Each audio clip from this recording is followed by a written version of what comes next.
Week 2, Day 9. The Eucharist and the Saints. Day 9. John Paul II, Prayer after Communion.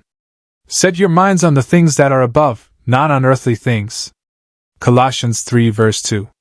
Our prayer after communion changed my life. I was 13 years old when Pope John Paul II was visiting Australia.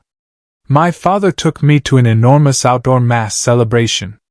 It wasn't my prayer that changed my life, it was John Paul II's prayer. His witness. His example. Did you ever see Pope John Paul II pray? Each morning, he celebrated Mass in his private chapel with about 20 guests. Perhaps you know someone who was fortunate enough to attend. Or perhaps you saw television footage of one of those Masses.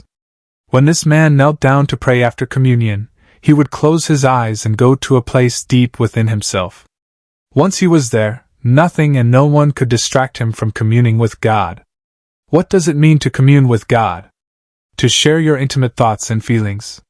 Pope John Paul II would go to that place deep within himself, and from that place he brought forth the fruit of his life: wisdom, compassion, generosity, understanding, patience, courage, insight, forgiveness, humility, inspiration, and a love so apparent you could almost touch it. In those moments after communion, he allowed nothing to distract him from his prayer. He let nothing draw his attention away from his divine visitor in those precious moments after receiving the Blessed Sacrament. The amazing thing is, if you put the same man in a football stadium with 100,000 people and a million more distractions, he would still kneel down after communion, close his eyes, and go to that place deep within him where he connected with God. And he lived his life from that place. Find that place within you. Find that place deep, deep within yourself, the place where you can connect with God and your truest self. If you do nothing else with your life, find that place, spend more and more time in that place, and begin to live your life from that deep place. How do you find that deep place within you? There is one way that I can guarantee will work. Befriend silence. I am not suggesting that you spend 4, 5, 6 hours a day in silence. Drop by a church during the day when it is empty and quiet. Find a quiet corner and a comfortable chair at home. Leave the music off in the car on the way to work. Have a television-free evening once a week. Try it. It works.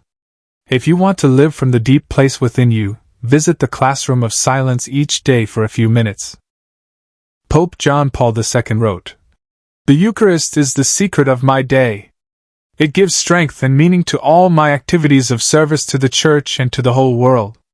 Let Jesus in the Blessed Sacrament speak to your hearts. It is He who is the true answer of life that you seek. He stays here with us, He is God with us. Seek Him without tiring, welcome Him without reserve, love Him without interruption, today, tomorrow, forever." What is the secret to your day? Trust. Surrender. Believe. Receive. Lesson. Befriend silence, so as to find and spend time in that place deep within where you are able to connect with your truest self and God. The more time you spend in silence, the more you will be able to live your life from that deep place. Virtue of the day. Attentiveness.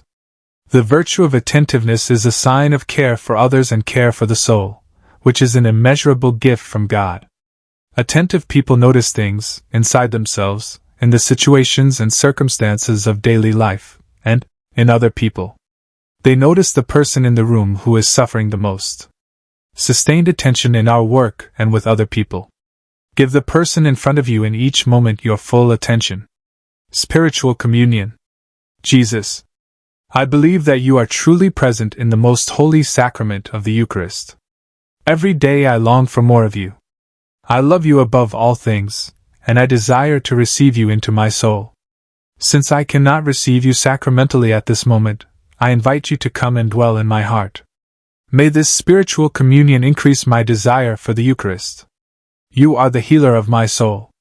Take the blindness from my eyes, the deafness from my ears, the darkness from my mind, and the hardness from my heart.